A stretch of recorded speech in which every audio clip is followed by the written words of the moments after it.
बोलिए अम्बे मात की, श्री राधा रानी सरकार की। तो महाराज अब उस विशाल युद्ध में कुमार कार्तिकेय आ गए, भद्रकाली आ गई, सारे देवी देवता उस शंखचूर्ण के वध के लिए आ गए, उसके साथ युद्ध करने लग गए। पर इतना भयानक ये शंखचूर्ण सबको परास्त करने लगा। तब भगवती हमारी भद्रकाली ने एक पाशुपत नामक का अस्त्र कुछ धारण ही करने वाली थी इसे मारने के लिए, पर हमारे उसी समय आकाशवाणी हुई। आकाशवाणी में कहा गया कि अरे इसका वध ऐसे नहीं होगा, इसका वध महादेव के ही हाथों से होना है। पर जब तक श्री कृष्ण तुलसी का सतीत्व को भंग नहीं करेंगे तब तक इसका वध होने वाला नहीं है। तो महाराज हमारे श्री कृष्ण ने शंखचूर्ण का स्वरूप को धारण किया है और यहाँ पर भगवती तुलसी के सतीत्व को भंग कर दिया।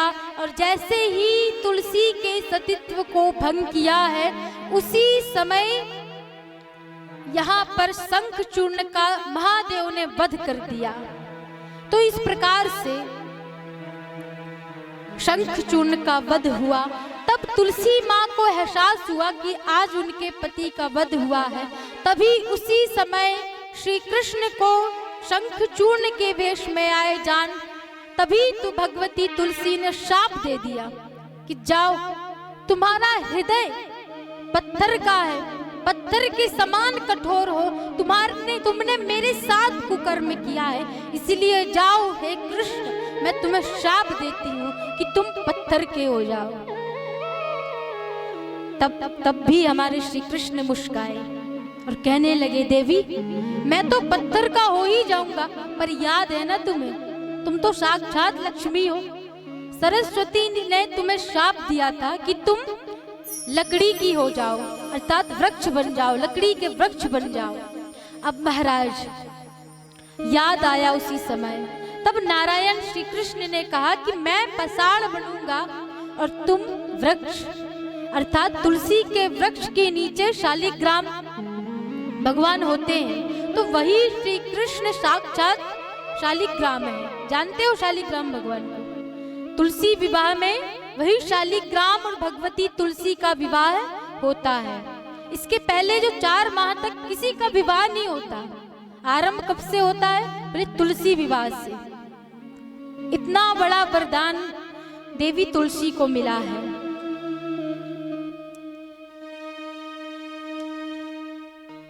तो आगे हम तुलसी की महिमा को सुनेंगे। आइए तुलसी माता की स्तुति हम सब मिलकर करें कि हे माँ, तुम समस्त रोगों को नष्ट करने वाली हो, तुम्हें प्रणाम है।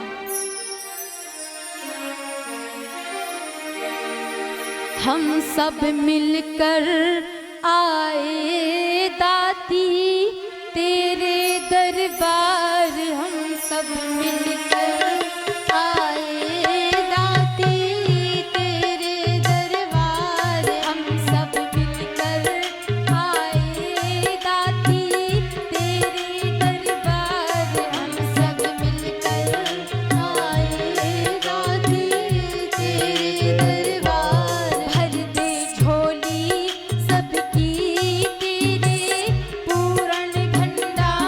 भर दे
च द्वादश्यां रवि संक्रमे तैलाभ्यगम च कृत्वा च मध्याह्ने निशिसंध्योः। पूर्णिमा कब कब तुलसी नहीं तोड़नी चाहिए, इसको ध्यान पूर्वक श्रवण करना और कृपया तिथि को हमेशा याद रखना कि पूर्णिमा, अमावस्या, द्वादशी और सूर्य संक्रांति जब पड़ती है उस दिन और मध्यकाल, रात्रि, दोनों संध्याएं और जो अपवित्र स्थिति में है अर्थात स्नान नहीं किया जिसने, वह भी नहीं तोड़ सकता। और हाथ पैर में तेल लगा करके तुलसी नहीं तोड़नी चाहिए। कारण तो कहा कारण है। और पंचमी को तुलसी नहीं तोड़नी चाहिए, इसका कारण है कि जो भी इस तिथि को या ऐसा करके तुलसी को तोड़ता है तो उस व्यक्ति को श्री हरि के मस्तक काटने का पाप लगता है, आप ब्रह्म हत्यारे हो जाते हो। अर्थात इस तिथियों में जिसने भी तुलसी के पत्र को तोड़ा है तो वह सबसे बड़ा हत्यारा माना जाता है। इसलिए कृपया इन तिथियों को कभी भी तुलसी मत तोड़ना और अपवित्र स्थिति में तुलसी मत तोड़ना। तो इस प्रकार से कहा गया। तुलसी के महात्म्य को भगवान स्वयं कहते हैं कि जो फल 10,000 गायों का दान करने से मिलता है वही फल कार्तिक मास में तुलसी के पत्र के दान से मिलता है। जो तुलसी के पत्र को दान करता है कार्तिक मास में, उसको महाराज हजारों गायों को दान करने का पुण्य मिलता है। ऐसी बहुत सी बातें देवी पुराण में कही गई है। तो एक बार अब आप समझ लें, तुलसी माता की पूजा सबसे पहले किसने की और किन कारणों से की। तो महाराज एक बार नारायण ने भगवती तुलसी को अपने वैकुंठ में आश्रय दिया। हमने कहा था ना, नारायण की कितनी पत्नी है? कितनी?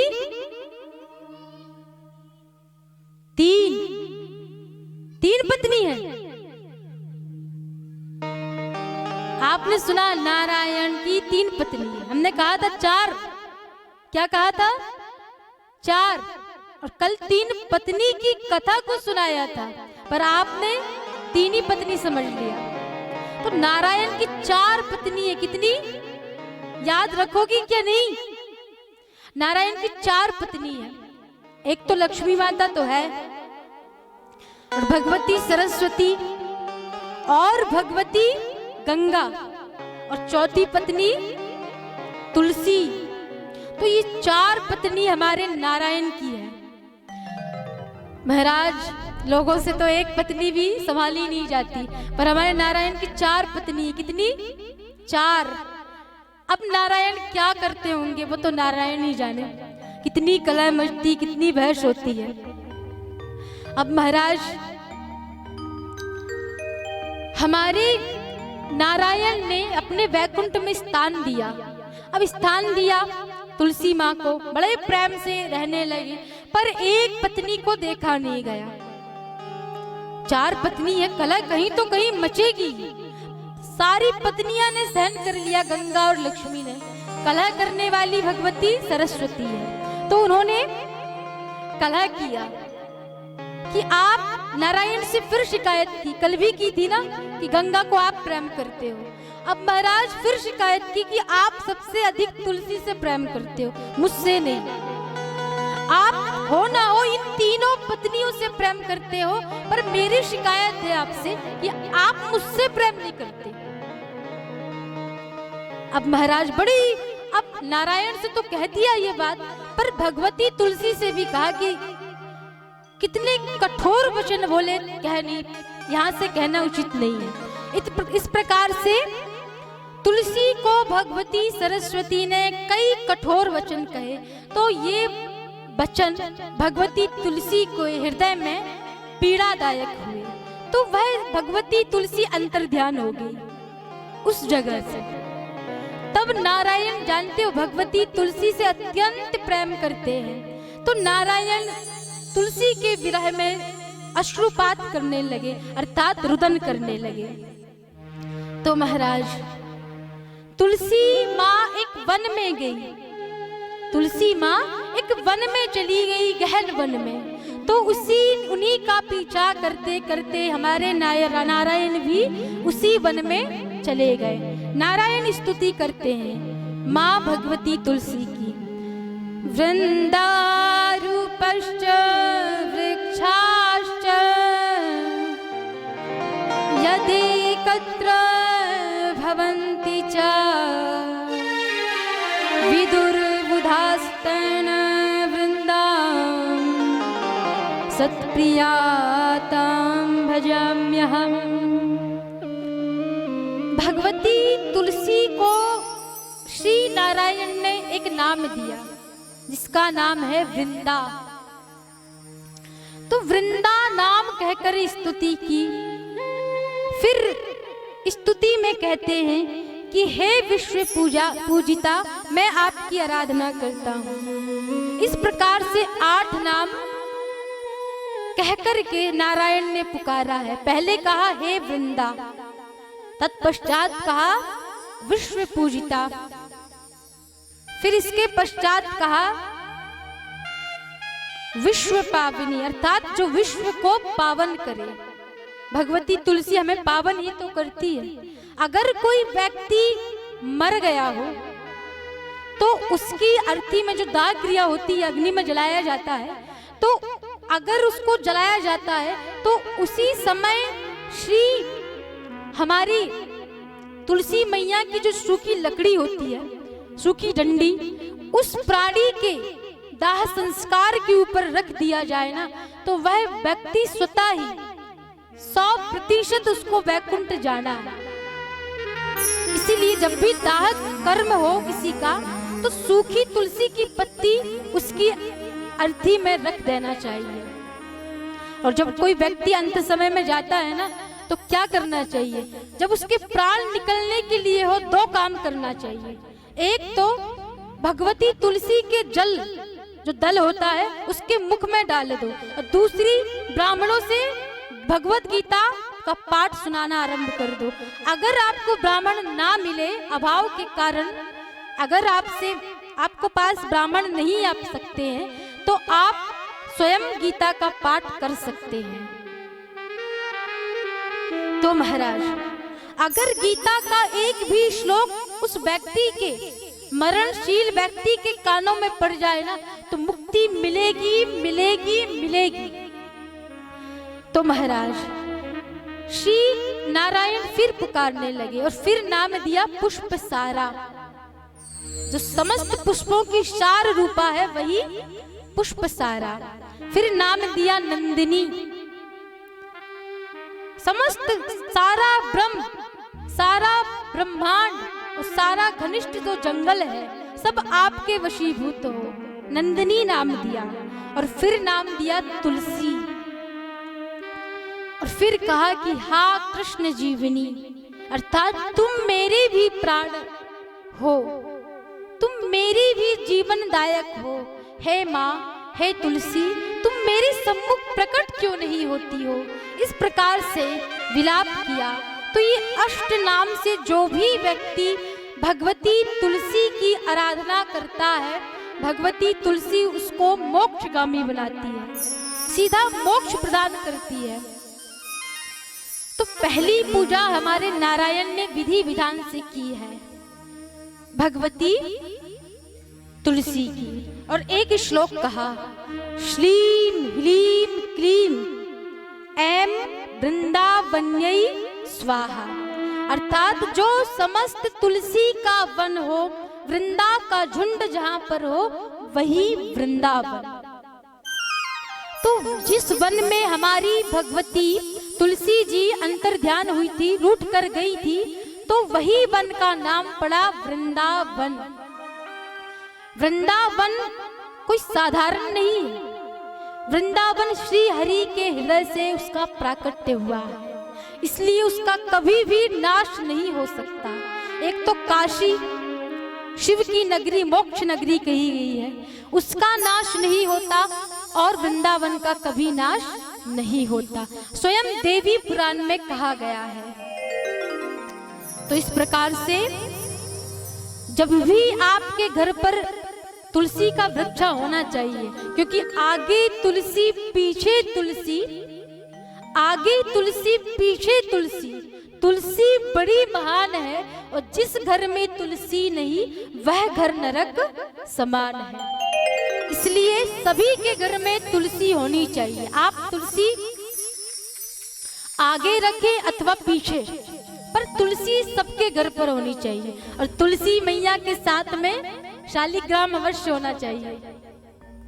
किस किस के घर में तुलसी है, थोड़ा हाथ खड़ा करना। शालिग्राम जी हैं साथ में, तो शालिग्राम जी भी साथ में होने चाहिए, जो गंडकी नदी में प्राय मिलते हैं। तो ये हुई हमारी भगवती तुलसी की कथा। और महाराज, भक्तों को हमेशा तुलसी की माला कंठी गले पर होनी चाहिए, तभी तो लगेगा कि ये वैष्णव है, ये भक्त है। तो आप अपने जीवन में तुलसी की माला अवश्य धारण करना। सच्चे वैष्णव की पहचान तुलसी की माला से है और चंदन से है। श्वेत चंदन नारायण को अत्यंत प्रिय है। तो वैष्णवों की पहचान दो चीजों से होती है, एक तो अपने माथे पर चंदन और दूसरा गले पर कंठी हो। तो इस प्रकार से भगवती तुलसी की कथा को आप हम सबने श्रवण किया है। अब आगे कथा आती है सावित्री, सती सावित्री। नाम सुना है? बात बात में एक ही बात कहते हैं, बड़ी सती सावित्री बनी जा रही है, कहते हैं ना ग्राम की भाषा में। हमने कईयों के मुख से सुना है ये बात। तो महाराज वही सती सावित्री की कथा इस देवी महापुराण में है। तो महाराज, सावित्री का जन्म भी एक राजा के यहाँ पर हुआ। कैसे राजा? बोले इसके यहाँ कोई संतान नहीं थी, तब इसने भगवती सावित्री का आराधना किया। सावित्री अर्थात गायत्री। सावित्री और गायत्री में कोई भी भेद नहीं है, कोई भेद नहीं है। जो सावित्री है वही गायत्री है, और जो गायत्री है वही सावित्री है। तो यह ब्रह्मा जी की अर्धांगिनी है। तो महाराज एक राजा थे, वह सावित्री मैया के बड़े भक्त थे। तो तपस्या करके उन्होंने कन्या प्राप्त की। तो सावित्री मैया की कृपा से वह कन्या का जन्म हुआ, इसीलिए वह कन्या का नाम रखा सावित्री। अब महाराज ये सावित्री दिनों दिन बढ़ने लगी, भक्ति पूजन ध्यान भगवती सावित्री में लीन हो जाती। तो महाराज एक बार कन्या बड़ी हुई, अब उसके माता पिता विवाह करने के लिए सोचने लगे। तब कन्या ने एक वर को चुना जिसका नाम था सत्यवान। याद आई? सत्यवान जिनके पति लकड़हारा को चुना था, पर वास्तव में वो लकड़हारा नहीं थे, वह राजा थे।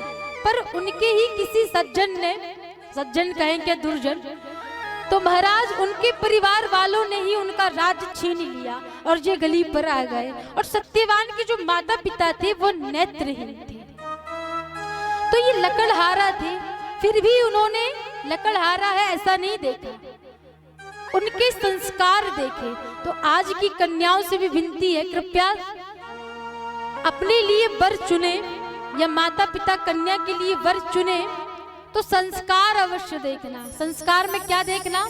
उसका भाव स्वभाव। वैसे तो लोगों की वाणी से पता चल जाता है कि उसके संस्कार कितने हैं। एक बहुत सुंदर दृष्टांत है वाणी के लेकर के। जब वाणी की बात आ गई है तो सुन लो। एक सेठ जी थे जिन्होंने अपने घर पर कुत्ता भी पाला और बिल्ली भी, दोनों सिस्टम बराबर थे। अब महाराज वो सेठ जी ने कुत्ता भी पाल रखा, बिल्ली भी पाली। अब सेठ जी एक बार रात में बढ़िया नींद ले रहे थे आराम से, तो वो बिल्ली बार बार बस म्याऊं म्याऊं करती रही, रात भर सेठ जी को परेशान किया। अब महाराज सेठ जी को दिमाग खराब हुआ। सेठ जी तत्काल खड़े होकर डंडा उठाया और बिल्ली को बहुत मारा। बोल, अब बोलेगी कि नहीं? बिल्ली बेचारी मौन हो गई। अब जब सेठ जी ये जब बिल्ली को मार रहे थे, तब कुत्ता ने देखा। ये सारा दृश्य कुत्ता बैठा बैठा आराम से देख रहा था। फिर महाराज दूसरा दिन हुआ, सेठ जी फिर सोए रात में, और उसी रात्रि को चोर आया सेठ जी के घर पर। अब सेठ जी के घर पर एक चोर आया, कुत्ता मौन है, क्योंकि कुत्ता को पता था कि रात भर बिल्ली ने बस म्याऊ म्याऊ किया तो क्या परिणाम हुआ। कुत्ता को सब पता है, जब बिल्ली बोली तो पिटी, अगर मैं आज बोलूंगा तो मुझे भी सेठ जी मारेंगे। इसलिए कुत्ता देखते हुए भी मौन है, और चोर ने सारा सामान लूटकर ले गया। अब महाराज प्रातः काल हुआ, सेठ जी ने देखा मेरा सामान कहाँ गया। अब महाराज कुत्ता पर बड़ा क्रोध आया, तू मेरे द्वार के सामने खड़ा है और तूने मुझे आवाज नहीं दिया। अब महाराज सेठ जी को इतना क्रोध आया और कुत्ते को लगाई, बड़ी जोर जोर से लाठी से मारने लग गए। अब महाराज कुत्ता फिर प्रातः काल हुआ, और वही कुत्ता दूसरे कुत्ता के साथ सैर करने के लिए निकला।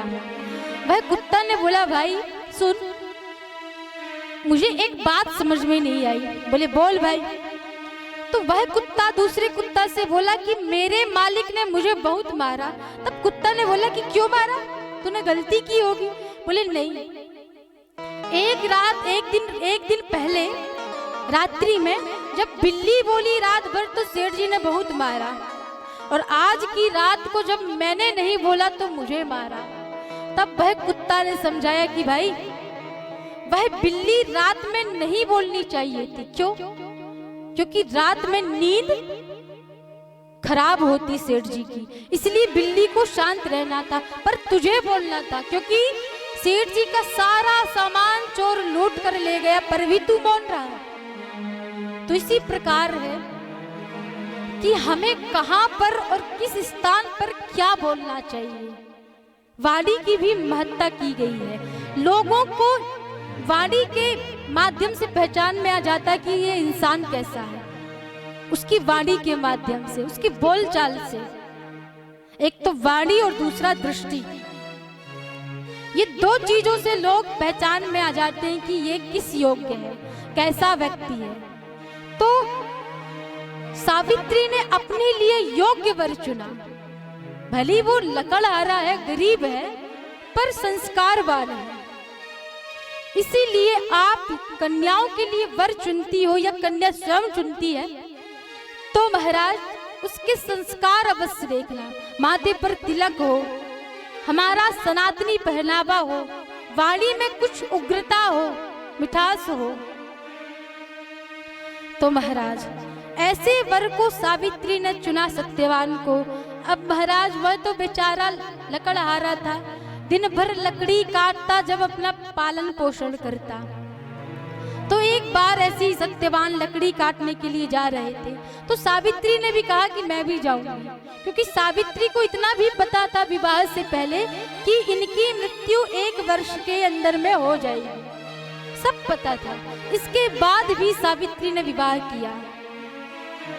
तो महाराज वह समय जान करके सावित्री सब कुछ जान गई, इसलिए सावित्री ने कहा कि मैं भी चलूंगी। तो जानते हो, वही सत्यवान पेड़ के ऊपर खड़ा हो गया, लकड़ी काटने लगा। अचानक ही पैर फिसला और वह धराशायी हो गया और तुरंत प्राणांत हो गया। अगर ईश्वर चाहे तो बचा सकते हैं। किसी की मृत्यु अगर नहीं है ना, तो वह एक्सीडेंट होने पर भी नहीं मरेगा, और जिसकी मृत्यु है छोटा सा कांटा गड़ने पर मर जाएगा। तो एक पेड़ से नीचे गिरने के कारण उनकी मृत्यु हुई। यम साक्षात यम लेने के लिए आए और उनको ले जाने, उनके प्राण को ले जाने लगे। अब महाराज भगवती सावित्री की पुत्री वही सावित्री यम का पीछा करने लग गई। जहां जहां पर यम जाते वहीं वहीं पर सावित्री आती।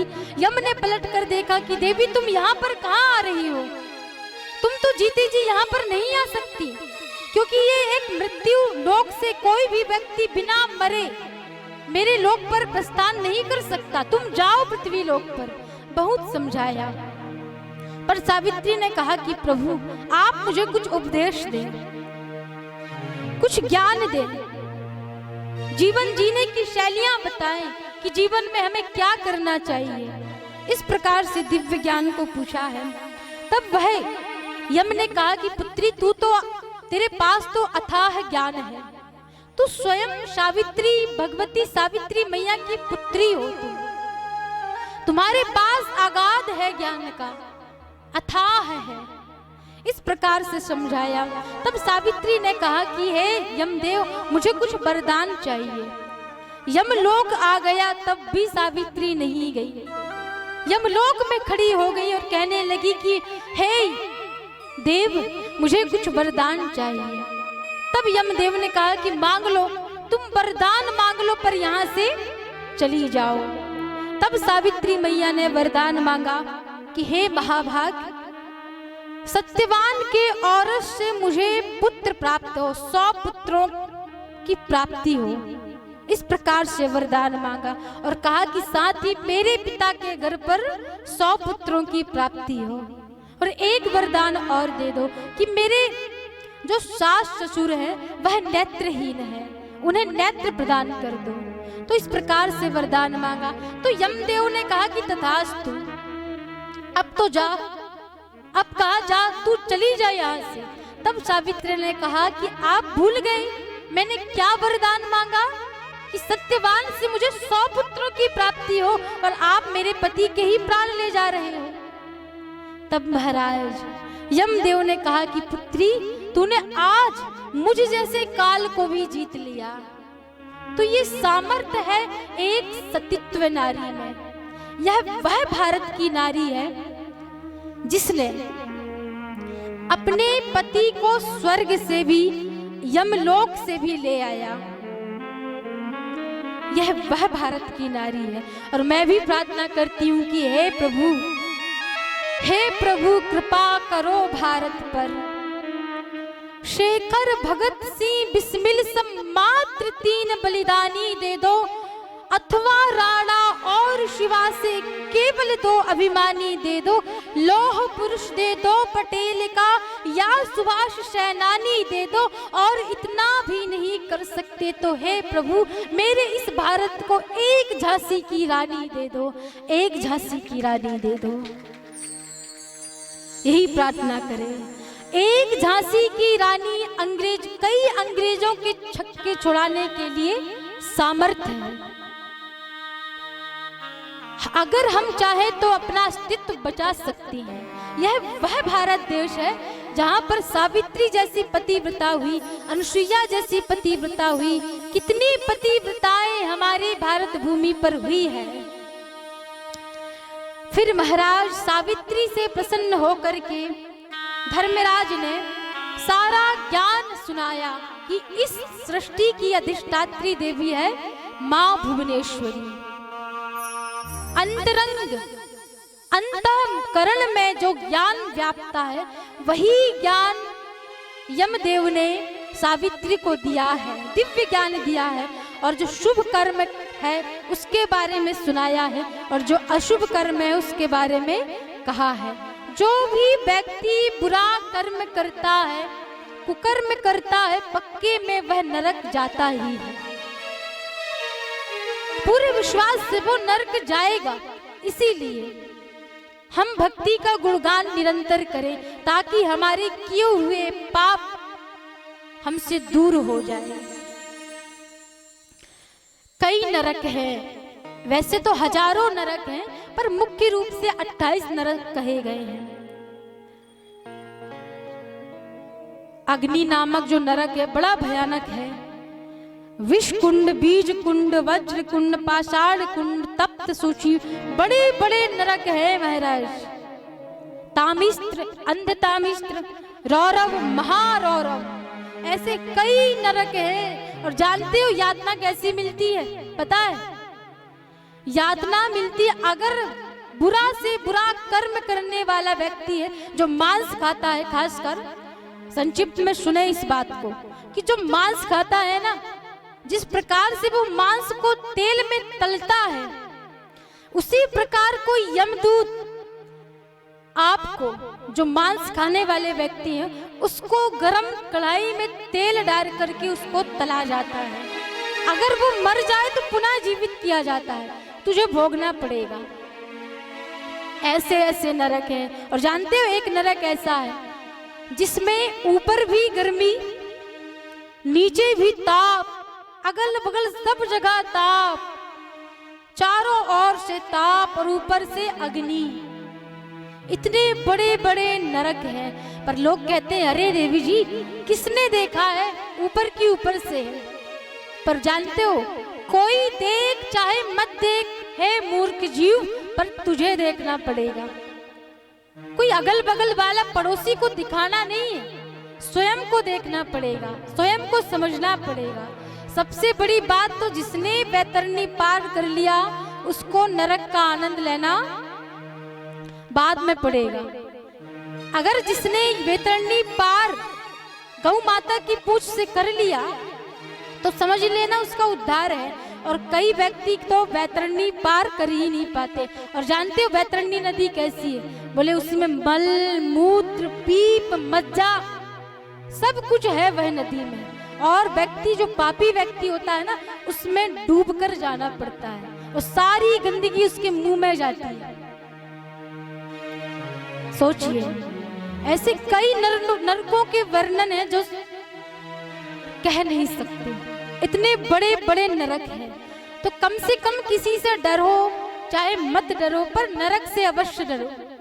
अपने बुरे कर्मों से डरो, क्योंकि बुरे कर्म कभी भी व्यक्ति को आगे बढ़ने नहीं देते। तो महाराज इस प्रकार से सावित्री मैया को यमराज ने सारी कथा को श्रवण कराया है, शुभ कर्मों के बारे में, अशुभ कर्मों के बारे में। तब उन्हीं यमराज की स्तुति को भगवती सावित्री ने किया है और अपने पति को पृथ्वी लोक पर लाया और आशीर्वाद मिला कि तुम हजारों वर्षों तक राज करो। जो जो आशीर्वाद मिला सावित्री को सब साकार हो गए। बोलिए सावित्री मैया की। आगे की कथा है भगवती स्वाहा, जो ब्रह्मा जी की पुत्री है, अत्यंत सुंदर रूपवान। पर यह कन्या तपस्या के लिए चली गई और इसने बहुत तपस्या किया, बोले श्री कृष्ण को पति बनाने के लिए बहुत तपस्या किया। तब ब्रह्मा जी ने कहा कि पुत्री आपकी तपस्या सफल हो, पर श्री कृष्ण का कहना है कि आप स्वाहा हो और आप अग्नि की पत्नी बन जाओ। इस प्रकार से कहा है। तब महाराज स्वाहा ने इनकार किया। तब स्वयं श्री कृष्ण आए हैं और श्री कृष्ण ने कहा है कि हे रूपवान सुंदरी, मैं तुम्हारा पति अवश्य होऊंगा, पर इस जन्म में आपको अग्नि देव की पत्नी बनना पड़ेगा, ये मेरा आदेश है।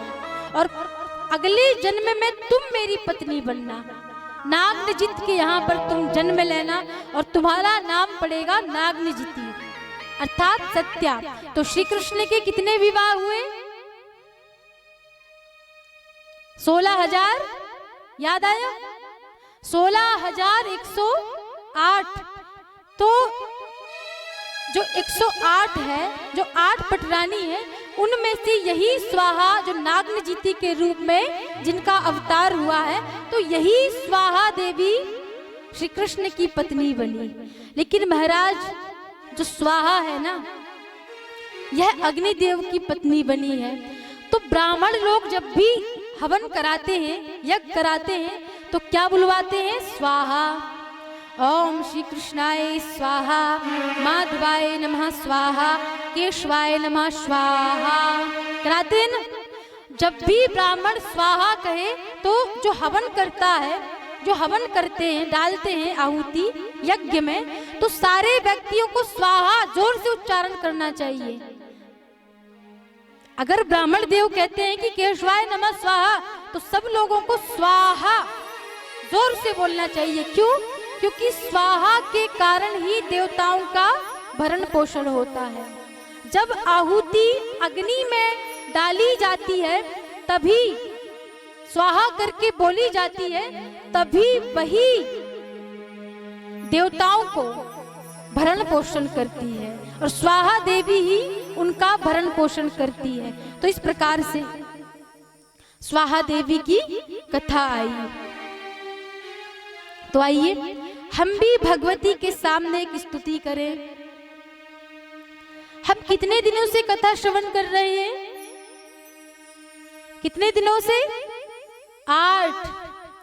तो हम 8 दिनों से कथा श्रवण पान कर रहे हैं। तो भगवती से एक बात अभी तक नहीं कही, तो आइए हम सब मिलकर कहें कि हे माँ, मैं तेरी और तू मेरी। क्या कहोगे? आज भर मत कह लेना कि आज बस कह करके भूल गए। जीवन भर, तमाम जीवन है माँ तेरे नाम। तैयार है? अपनी सारी जिंदगी माँ के चरणों में अर्पण करना कौन कौन चाहता है? हाथ खड़ा करना। अब आप सोचोगे जी हमारी खेती बाड़ी हम कैसे अर्पण कर दें? तो हे मानवो, जी खेती बाड़ी सब माँ की है, हमारा कुछ भी नहीं है। तो आइए माँ भगवती से हम एक सुंदर भाव प्रकट करते हैं उनके सम्मुख। बोलिए अम्बे मात की। ये मैया मेरी है, ये सबसे बोल देंगे हम। ये मैया मेरी है, ये सबसे बोल देंगे हम।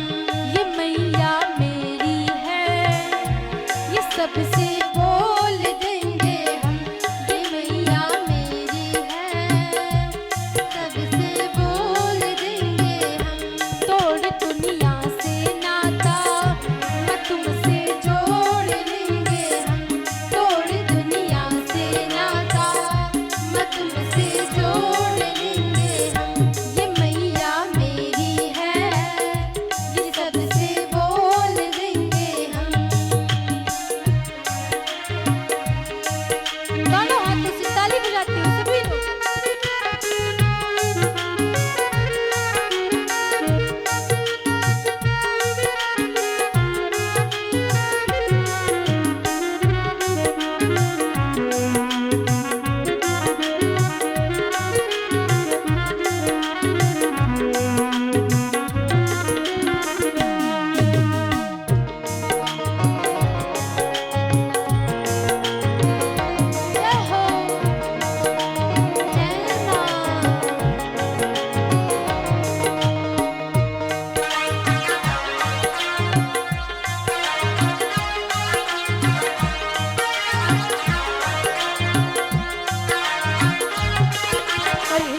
मीठी मीठी तालियों के साथ सभी लोग।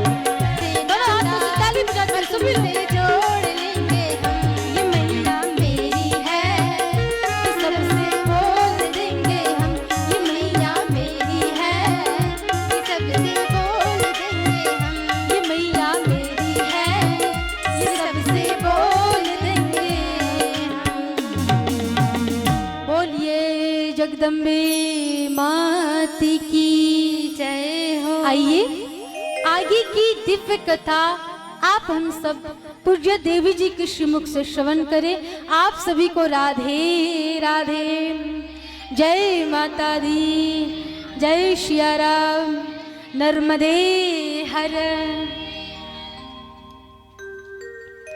बोलिए श्रीमद् देवी भागवत महापुराण की, जगत जननी माँ भगवती भुवनेश्वरी की जय हो, भारत माता की जय हो।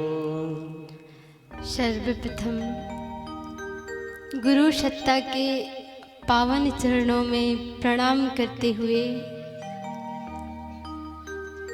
माँ भगवती भुवनेश्वरी आद्य पराशक्ति के पावन चरणों में प्रणाम करते हुए यहाँ पर उपस्थित सभी भक्तों को जय माता दी, जय माता दी, जय माता दी, नर्मदे हर, नर्मदे हर, जय सिया राम, जय जय सिया राम, जय जय सिया राम। आइए भगवत प्रेमियों, आप सभी का पुनः कथा में स्वागत है। नमो देव्यै महादेव्यै,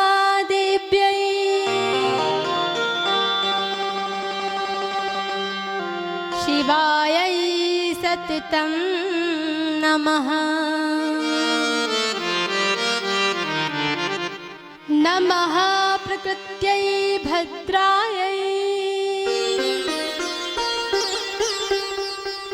नियताः प्रणताः स्मृता।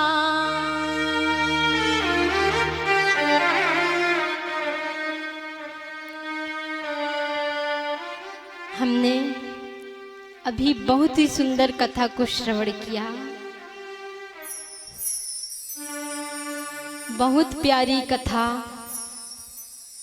अर्थात बड़ी बड़ी सतियों की कथा को हमने श्रवण किया है। हमारी माँ भगवती भुवनेश्वरी साक्षात सती है, अर्थात सत्य है। उनके अंश तो होंगे ही, कितने महान है कि नहीं।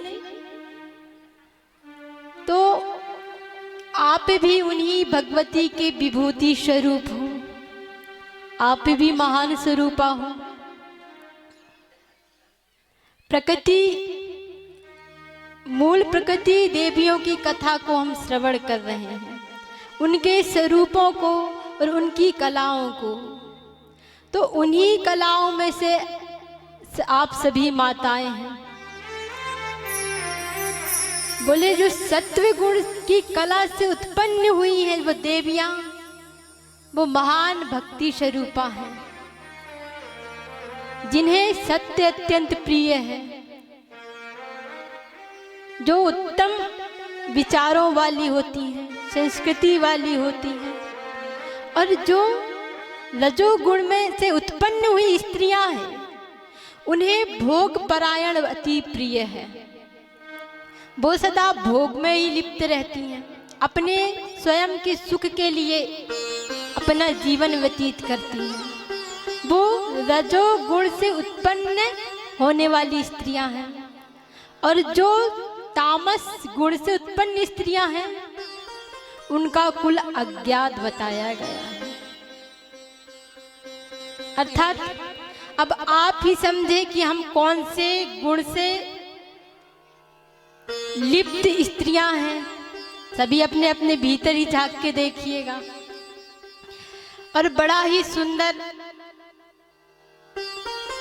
माँ तुलसी की कथा को हमने श्रवण किया, और सावित्री मैया की, कितनी बड़ी सत्यवान की पत्नी सावित्री, कितनी बड़ी शक्ति है, कितनी बड़ी शक्ति है कि यमलोक चली गई और अपने पति को पुनः अपने साथ लेके आ गई।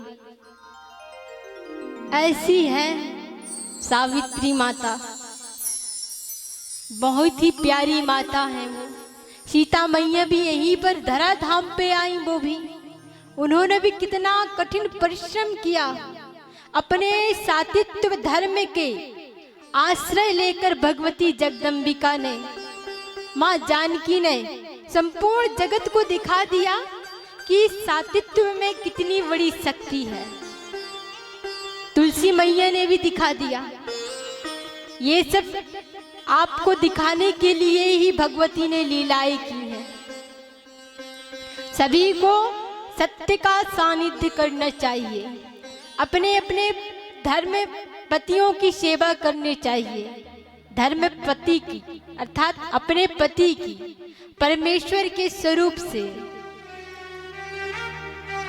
ये भारत देश की नारियां का मुख्य उद्देश्य होना चाहिए। प्रमुख उद्देश्य यही था हमारे भारत देश में। एक ही धर्म था देवियों का। कौन सा धर्म? पति व्रत धर्म, जो महान सती कहलाती थी।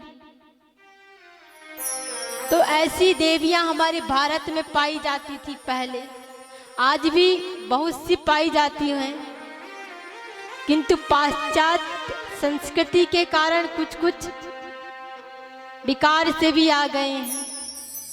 तो हम पुनः आपको जगाने के लिए ही आई हैं कि हिंद की हम नारियां जलती चिनगारियां, समझो ना कोई हमें फूलों की क्यारियां।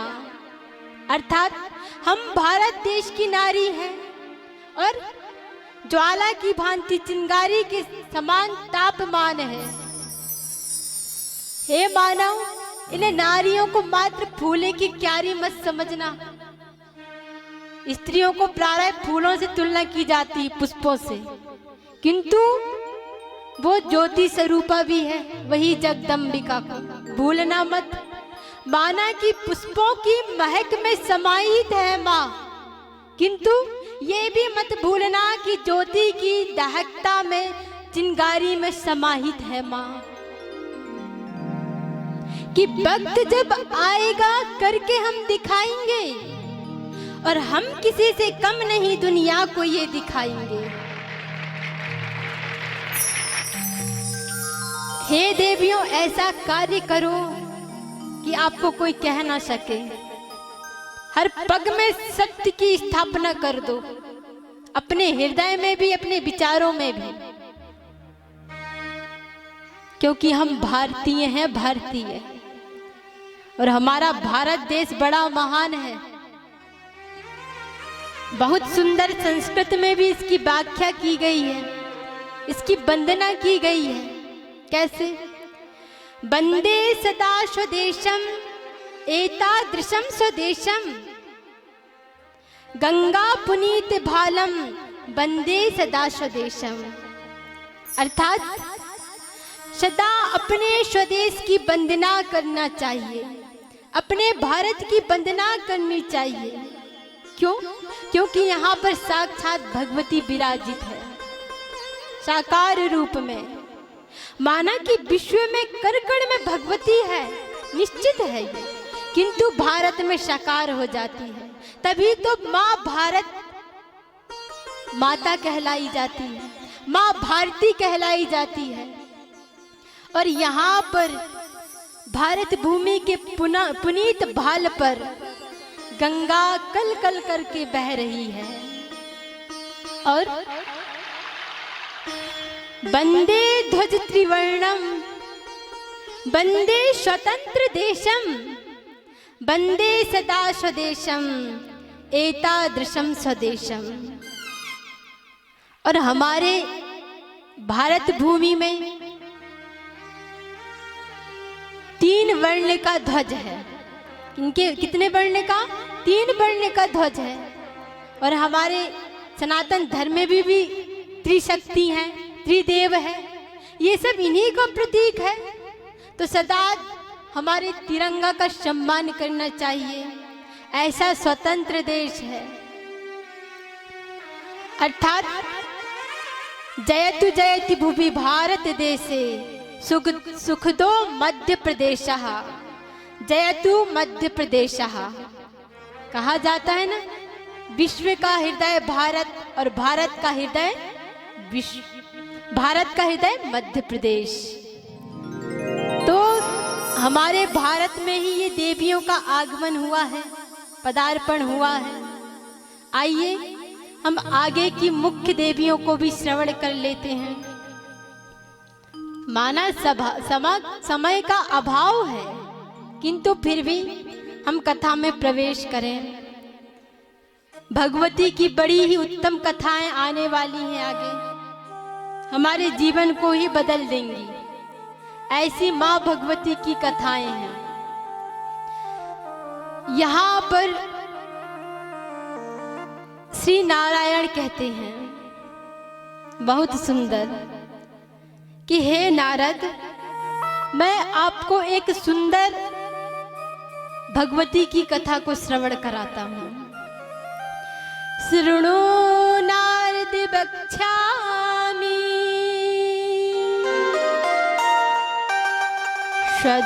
स्वधोपख्यानं नूत्तमम् पित्राणां च तृप्तिकरम् श्राद्धयन् फलवर्धनम्।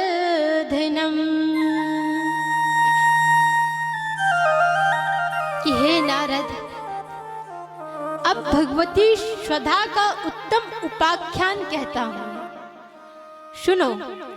पितरों के लिए यह तृप्तिप्रद है और श्राद्ध अन्न के फल को बढ़ाने वाला है।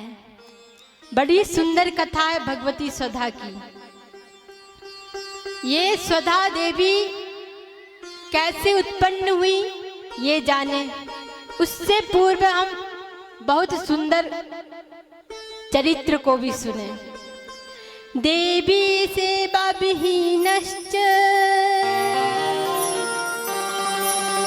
श्री हरेर निवेद्य भुक भस्मांत सूतिकं तस्य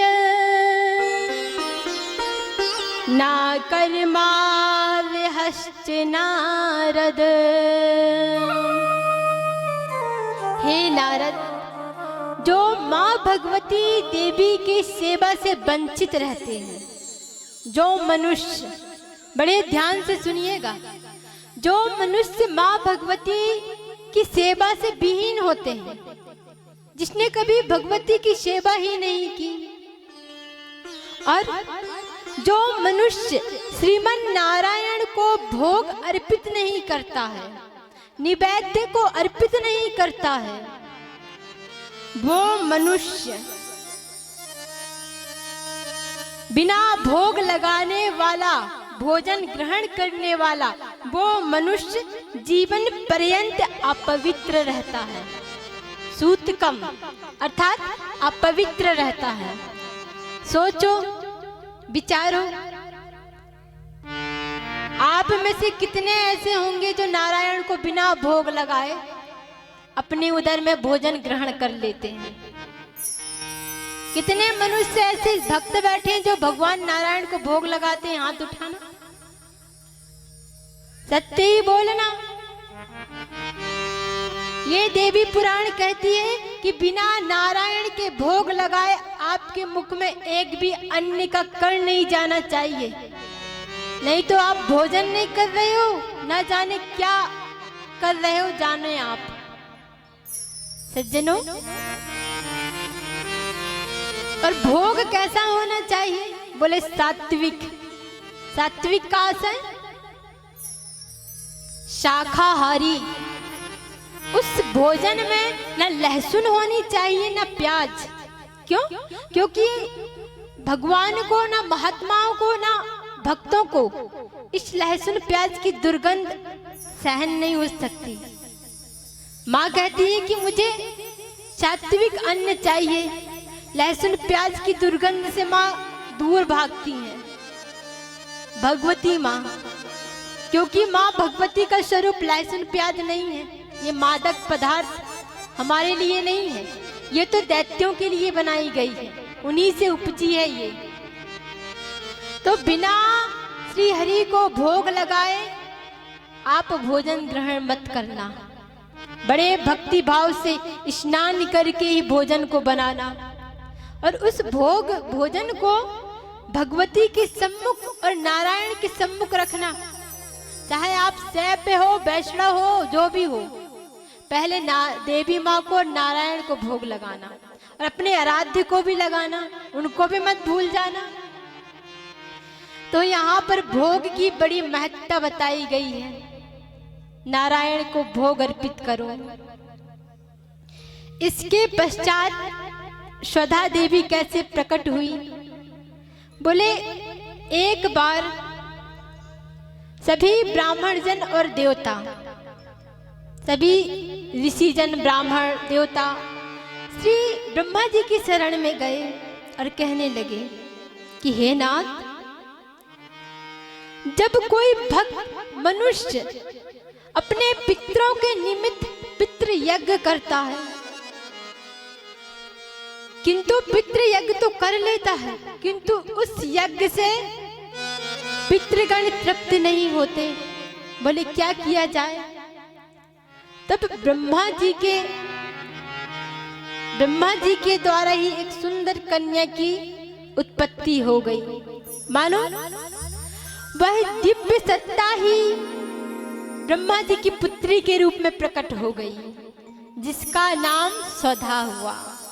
बोलिए भगवती स्वधा महारानी की। अब इन स्वधा देवी को ब्रह्मा जी ने कहा कि हे स्वधे, आप पितृगणों की पत्नी बन जाइए। तब ब्रह्मा जी ने पितृगणों के साथ स्वधा देवी का पारिग्रहण किया और ब्राह्मणों को बड़े प्रेम से कहा, हे ब्राह्मणों, जब आप पितृ यज्ञ करते हो तब उस यज्ञ में स्वाहा अवश्य होना चाहिए, स्वधा अवश्य होना चाहिए। स्वधा देवी, ये स्वधा देवी पितरों की अर्धांगिनी हुई है। पितरों का यज्ञ जब भी करें, जैसे देवताओं का यज्ञ करते हैं तो स्वाहा कहते हैं, तो पितरों के यज्ञ में स्वधा कहना चाहिए। क्या कहना चाहिए? स्वधा। जैसे ओम पितृदेव्याय नमः स्वधा, स्वधा कहना चाहिए, भूल से भी स्वाहा मत कह देना, स्वधा। स्वधा को यदि जो कोई मनुष्य पितृपक्ष आते हैं ना, पितृपक्ष आते हैं जानते हो, तो पितृपक्ष में पितृयज्ञ के दौरान के अनुसार स्वधा का नाम उच्चारण करना चाहिए। और जो मनुष्य 3 बार उस समय स्वधा का उच्चारण करता है, वो उसके पितृ उनसे तृप्त हो जाते हैं। फिर मनुष्यों को कोई समस्या लेनी नहीं पड़ती, उस पर समस्या ही नहीं आती है। ऐसी माँ भगवती स्वधा है। अब बहुत ही सुंदर कथा आती है आगे। नारायण कहते हैं, अब माँ भगवती षष्ठी का प्रागट्य कैसे हुआ, हम ये जाने, ये कैसे उत्पन्न हुई। षष्ठांसा प्रकृत्या साचा षष्ठी प्रकीर्तिता बालिका नाम अधिष्ठात्री विष्णु माया च बालिदा। मूल प्रकृति के छठे अंश से उत्पन्न होने के कारण इन माँ भगवती को षष्ठी कहा जाता है। क्या कहा जाता है? षष्ठी। और ये षष्ठी मैया को विष्णु माया भी कहते हैं और बालदा भी कहते हैं। इन भगवती को बालकों से अत्यंत प्रेम है। षष्ठी माता को बालकों से अत्यंत प्रेम है और ये भी ब्रह्मा जी की पुत्री है। आपने नाम सुना है ना षष्ठी का, भगवती जी का। ये कहां पर है? बोले धन्य भाग्य हमारे कि हमारे मध्य प्रदेश में छिंदवाड़ा जिला में कपूरदा नाम का एक ग्राम है ना, ये वही भगवती हैं। इनकी कथा देवी पुराण में है। बोलिए भगवती षष्ठी मैया की। इनके बारे में हमको सुनना ही चाहिए, है ना, कि ये है कौन। हम सब मात्र षष्ठी मैया को जानते तो हैं, किंतु इनके बारे में महत्व नहीं पता। और इनको बिहार में बड़ा सुंदर भाव से भव्य प्रकार से मनाया जाता है। वहां पर भी छठी माई कहते हैं हमारी षष्ठी मैया को। बिहार की भी परम दुलारी लाडली है और हमारे मध्य प्रदेश की भी। तो ये है कौन, कैसे ये पुत्रों से कैसे प्रेम करती हैं। कोई बड़ा दुर्बल पुत्र भी है, उसको भी हृदय से लगा लेती है, कैसे भी पुत्र है। ये ऐसी माँ है, बड़ी वात्सल्य, अपने पुत्र को बड़ा प्रेम देती है, स्नेह देती है, दुलार देती हैं। तो ये भगवती को मातृकाओं में देव सेना के नाम से भी जाना जाता है। षष्ठी मैया को देव सेना। इनका इतिहास हम आपको श्रवण कराएं कि जब एक समय बहुत देवताएं, अत्यधिक देवताएं और दानव दोनों का युद्ध हो रहा था आपस में। अब उस युद्ध में देवता पराजित हो गए। अब यहाँ पर अधर्मियों की शक्तियां अर्थात दानवगण विजय होने लगे। तब उस युद्ध में देवताओं ने माँ को पुकारा, माँ भगवती को पुकारा। उस पुकार से माँ भगवती के छठे अंश से माँ भगवती षष्ठी प्रकट हो गई। और जैसे ही माँ षष्ठी प्रकट हुई तो माँ भगवती ने क्रीडावश, हमारी षष्ठी मैया ने, इन देवसेना मैया ने क्रीडावश सभी दानवों का संहार कर दिया, अकेली षष्ठी मैया ने। इस प्रकार देवताओं की भी सहायता की भगवती ने। अब ये प्रियव्रत को पर भी कृपा करने वाली भगवती हुई। प्रियव्रत जी महाराज जो हमने कल श्रवण किया था, तो प्रियव्रत जी महाराज को भी उन्होंने पुत्र की होने का आशीर्वाद दिया। जब प्रियव्रत जी महाराज का एक पुत्र हुआ ना, और वो कैसा हुआ, मृत। उस मृत पुत्र को लेकर प्रियव्रत महाराज शमशान की ओर आगे बढ़े। और जैसे ही अपने पुत्र को अंतिम संस्कार के लिए नियुक्त करने वाले थे, तब भगवती षष्ठी मैया दिव्य विमान से नीचे उतरने लगी। अब जैसे ही उतरी, अब प्रियव्रत जी ने देखा, बोल पड़े, हे माँ आप कौन हो, हाँ, और आप किस लिए आई हो। ऐसा कहकर उस पुत्र को नीचे रख दिया और माँ से वार्तालाप करने लगे प्रियव्रत जी महाराज। तब हमारी भगवती षष्ठी ने बड़ा सुंदर कहा, उस बालक को उठा लिया, जो मृत पड़ा है, उस बालक को उठा लिया और अपने हृदय से लगा लिया और बोल पड़ी, हे प्रिय व्रत, मैं इस पुत्र को लेके जा रही हूँ और ये पुत्र बड़ा सुंदर है और मैं आपको आशीर्वाद देती हूँ कि आपके भी अन्य पुत्र होंगे, बहुत सारे पुत्र होंगे। इतना सुंदर आशीर्वाद दिया और अपना परिचय देने लगी भगवती षष्ठी मैया। क्या कहती हैं? भगवती कहने लगी, प्राणाधिक प्रिया साध्वी स्कंद भार्या च सुव्रता। हमारी भगवती षष्ठी किनकी अर्धांगिनी है?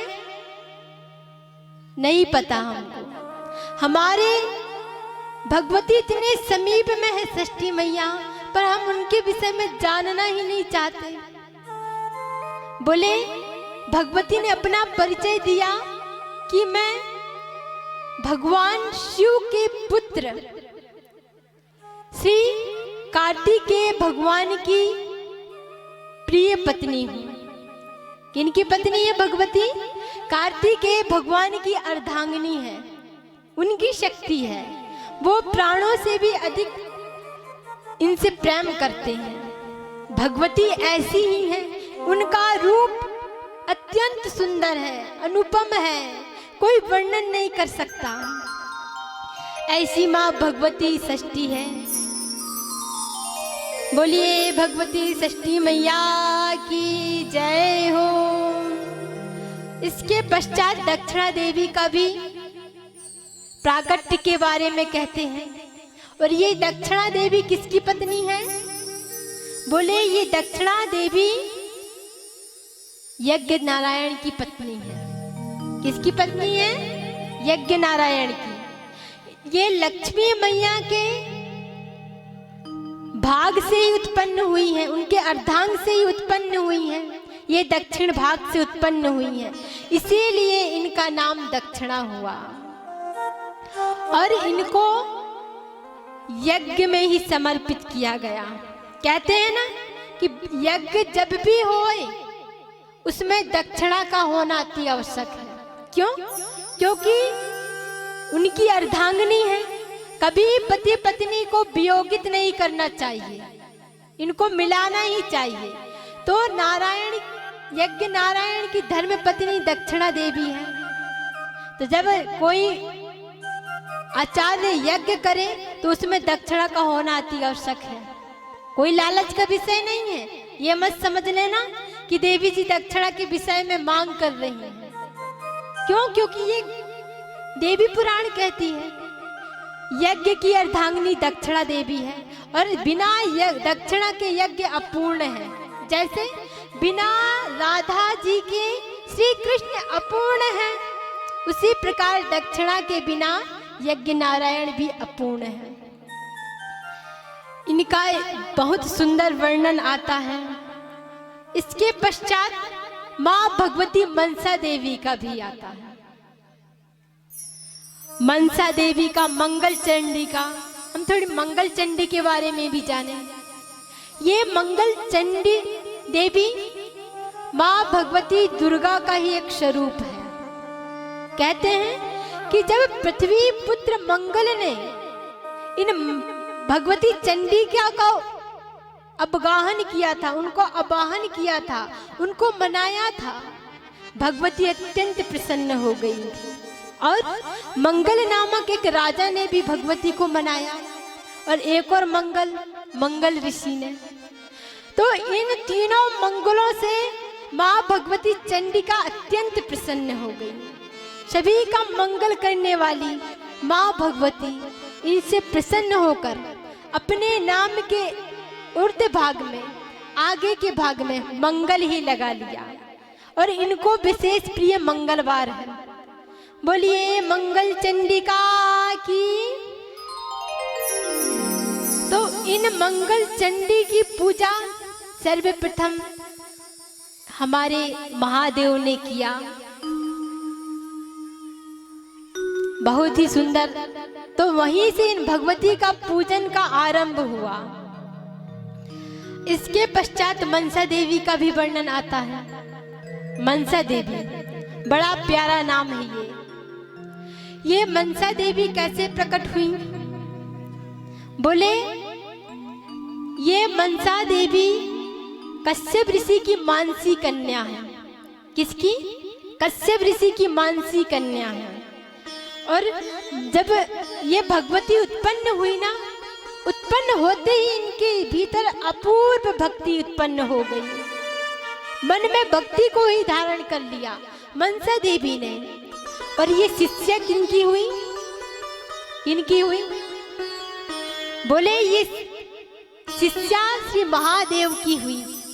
परम दुलारी शिष्या है इकलौती मनसा मैया।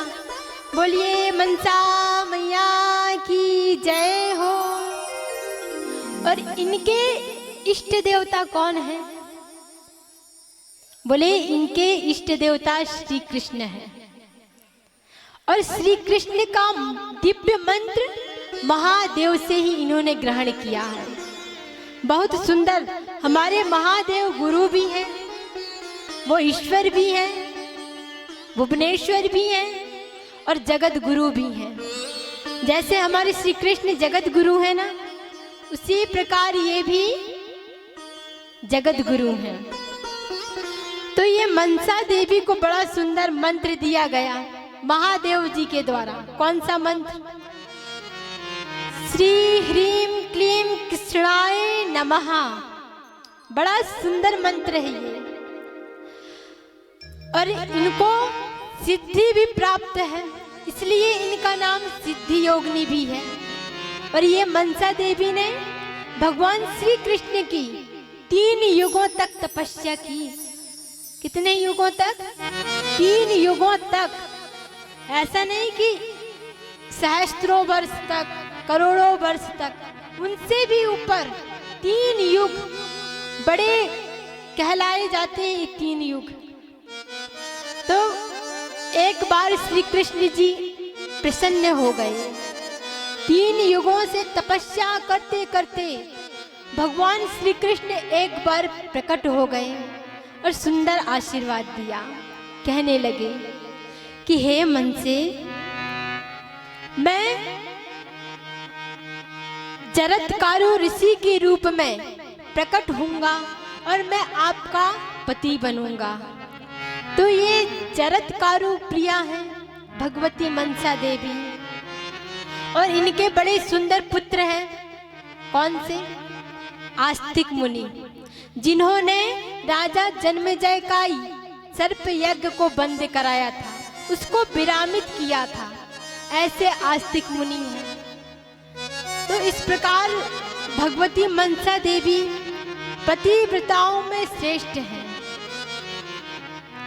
सबसे पहले पूजन श्री कृष्ण ने किया इनका भी। फिर इसके पश्चात उनके गुरुदेव श्री महादेव जी ने पूजन किया।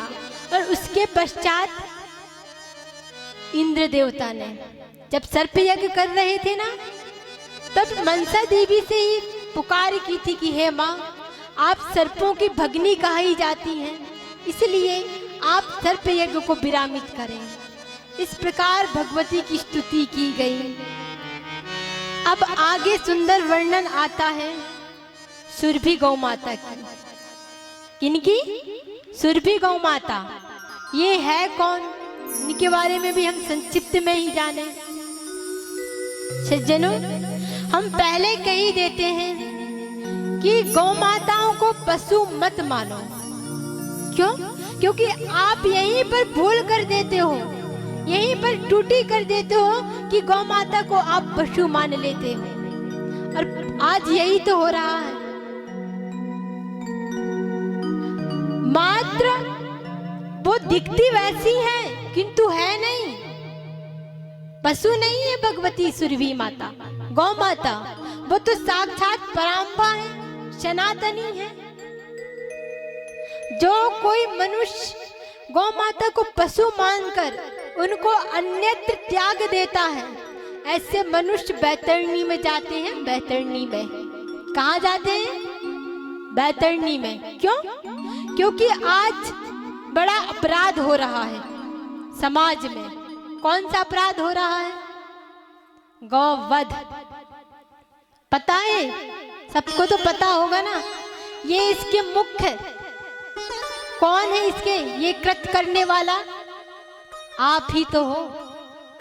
आप सोचते होंगे कि हम तो नहीं करते, हम तो माँ मानते हैं, किंतु आप उसे त्यागोगे नहीं तो कोई वामपंथी उसको ले जाएगा नहीं।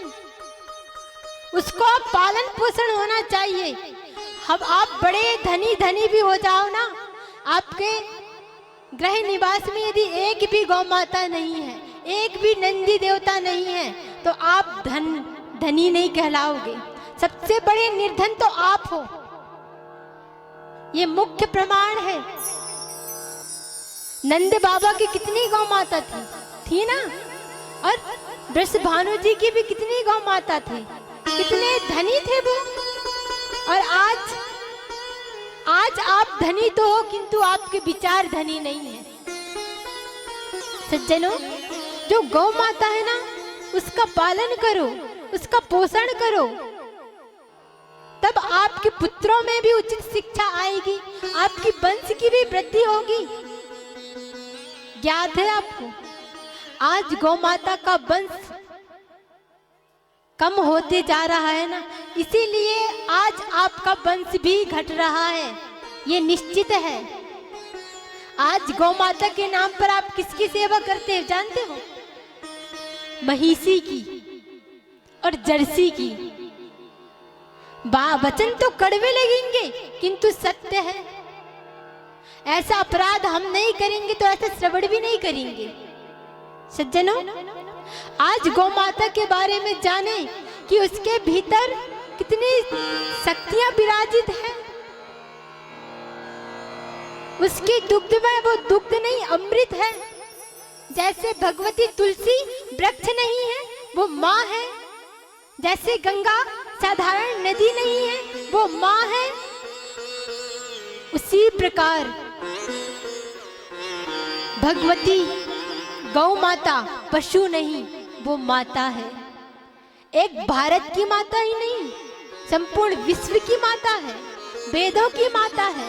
इसीलिए तो इसे कहा जाता है वेद लक्षणा गौ माता। सज्जनों, वेद भी उसकी स्तुति करते हैं। सुरभि देवी नमो नमः, उसको नेति नेति करके प्रत्येक बार उसका स्तुति किया जाता है। आप महादेव की पूजा करोगे ना, तो बिना गौ माता के वो भी स्वीकार नहीं करने वाले। आपका मन भी पवित्र रहे और आपके हाथ में गौ का दुग्ध भी रहे। सज्जनों, जैसे आप जानते हैं गणेश जी की उत्पत्ति कैसे हुई? पार्वती मैया के मल से हुई ना, जानते सब हो। और आज सनातन धर्म में भी जब श्री गणेश जी का पूजन करते हैं, तब या तो सुपारी के गणेश जी बनाते हैं, या तो फिर गोबर। वो गोबर क्या है जानते हो? गौ माता का वर, जो गणेश के रूप में आपके गृह में निवास करते हैं, जो लक्ष्मी के रूप में आपके गृह में निवास करते हैं। जब आप गौ माता नहीं पालोगे तो आपको गौ माता का वर कैसे मिलेगा? नहीं मिल पाएगा। गौ माता आप छोड़ दिए हो, उसके साथ अत्याचार करोगे तो उसके हृदय से एक हाय निकलेगी, हाय निकलेगी। क्या कौन सी हाय?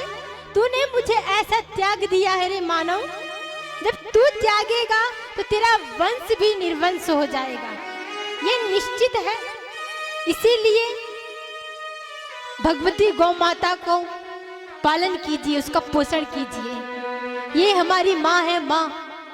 इसकी उत्पत्ति के बारे में भी हम जान लें। एक बार हमारे श्री कृष्ण जी गोलोक में, वृंदावन में विहार कर रहे थे। अब विहार करते करते उनके हृदय में दुग्ध पान के बारे में विचार आया। बस उस विचार हृदय में आया ही हमारे कृष्ण के, उस भुवनेश्वरी ने तुरंत अपना रूप प्रकट कर लिया। भगवान श्री कृष्ण के वाम अंग से सुरभि के रूप में माँ भगवती प्रकट हो गई। बोलिए भगवती सुरभि गौ माता की। और अपने पुत्र के साथ प्रकट हो गई। अब सुरभि मैया और उसका पुत्र मनोरथ दोनों प्रकट हो गए। और भगवान जी का प्रिय सखा जिसका नाम है श्री दामा, उन श्री दामा ने एक पात्र लिया और उस पात्र में मनोरथ को मुख्य बनाकर उस सुरभि गौ माता का दुग्ध निकाला और उसका दुग्ध निकाला और श्री कृष्ण भगवान जी को अर्पण कर दिया। कहा नाथ लीजिए, आपकी जो इच्छा थी ये भगवती सुरभि देवी ने पूर्ण कर दी है नाथ, आप इसको ग्रहण करें। तब हमारे श्री कृष्ण ने उठाया उस अमृत से भी बड़ा गौ माता का दुग्ध का पान करने लगे। बड़ा सुंदर भाव से पान किया और जैसे ही पान किया प्रभु ने यहाँ पर एक लीला कर दी। कौन सी लीला? अब यहाँ पर पान कर रहे हैं नाथ, अकस्मात श्री कृष्ण के हस्त कमल से वो दुग्ध का पात्र बिखर गया, छूट गया। और जैसे ही पात्र छूटा कुछ योजन तक दुग्ध ही दुग्ध हो गया, क्षीर ही क्षीर हो गया। तो सज्जनों, वह क्षीर सागर के रूप में उसकी उत्पत्ति हो गई। अब वहां पर भगवान का मनोरम और भी मन लगने लगा। बड़ा सुंदर यहाँ पर क्षीर सागर हो गया और उस क्षीर सागर में हमारे प्रभु निवास करने लगे। गोलोक में ही क्षीर सागर है। सज्जनों, भगवान श्री कृष्ण के कहे अनुसार लीलावश क्रीडावश माँ भगवती सुरभि ने एक बार दुग्ध देना त्याग दिया। आप सोचते होंगे कि क्यों छोड़ा होगा, क्यों त्यागा होगा? आप पुत्र हो ना इसलिए कहोगे। क्यों? पुत्र बस माँ को सता सकता है क्या? बताओ, नहीं ना। आज कितने सताते हैं माता पिता को पुत्र। यदि अपने पुत्र को सबक सिखाने के लिए माँ रूठ जाए तो इसमें क्या बुराई है? क्यों बताइए। आप देखना, जब कभी कभी माँ अपने पुत्र से विमुख हो जाती है, आपकी इन पुत्रों की माँ हो जाती है। क्यों? क्योंकि तू कुमार में जाएगा तो मैं तेरे से वार्ता नहीं करूंगी। कहती ना कभी कभी माँ, अरे पुत्र तू कितना दूरभाष देखता है, तू कितना बिगड़ गया है, रुक मैं तेरे से वार्ता नहीं करूंगी। माँ कह लेती अपनी भाषा में, लाड की भाषा में, कट्टी, मैं तेरे से कट्टी करती हूँ, मैं तेरे से बोलूंगी नहीं। यदि तेरे आचरण ऐसे रहे ना पुत्र, मैं तेरे से वार्तालाप नहीं करूंगी। रूठ जाती है वैसे ही वैसे। फिर माँ फिर पुत्र मनाता है। सबसे सुंदर दृष्टांत कृष्ण जी का और यशोदा मैया का मिलेगा। तू मन की अति भोरी री मैया मोरी, तू मन की अति भोरी। कितने सुंदर मनाते हैं ना। तो ऐसे पुत्र भी मनाता है कभी कभी। माँ तू मुझसे मान जा, यदि तू रूठ गई ना, मानो संपूर्ण संसार मुझसे रूठ जाएगा। विनती करता है। सुंदर पुत्र रहता है, जो सपूत रहता है। हम कपूतों के बारे में नहीं कह रहे हैं, वो तो कपूत की तो छोड़ो। जो सपूत रहता है वो बार बार माँ को मनाता है। अरे माँ, मेरी प्यारी माँ, भोली माँ, मान जा, तू मुझसे मत रूठ। इस प्रकार बार बार माँ की स्तुति करता है एक बालक, पृथ्वी लोक का बालक माँ को मनाता है। कभी कभी माँ के जन्मदिन के लिए ही, उपहार के लिए माँ से ही कुछ मांग लेता है। प्रसन्न होगी मेरी माँ। जब उन नन्हे नन्हे हाथ से माँ को ही उपहार देता है बालक, तो माँ कितनी प्रसन्न हो जाती है। होती हो ना माताओं आप? जब आपका बालक आपको उपहार दे तो कितना खिल जाता है मुझसे। अरे मेरे पुत्र ने उसी के प्रथम कमाई से या मुझसे ही मांगकर जो धन राशि लिया है, मुझे ही अर्पित करता है।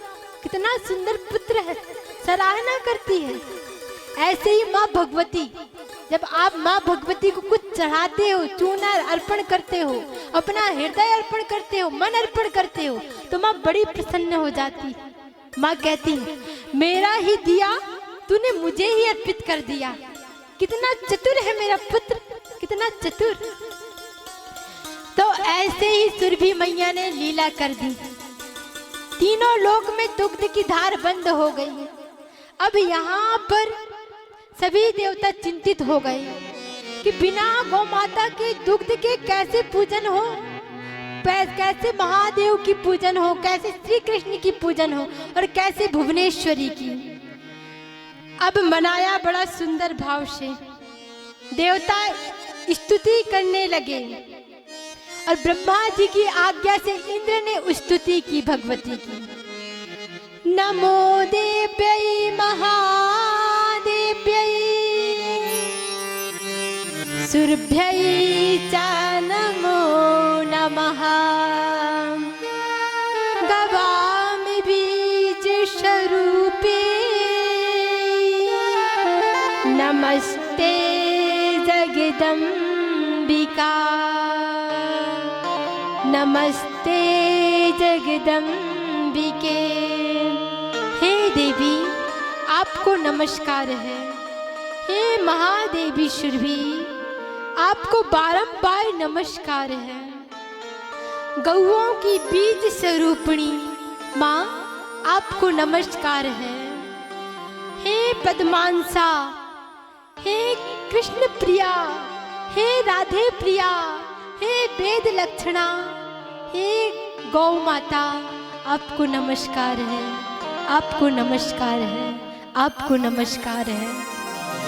जैसे ही इंद्रदेव ने इन स्तुति को की, भगवती अत्यंत प्रसन्न हो गई, भगवती गौ माता, और कहने लगी हे इंद्र, मैंने लीला बस दुग्ध की धार को रोक दिया था।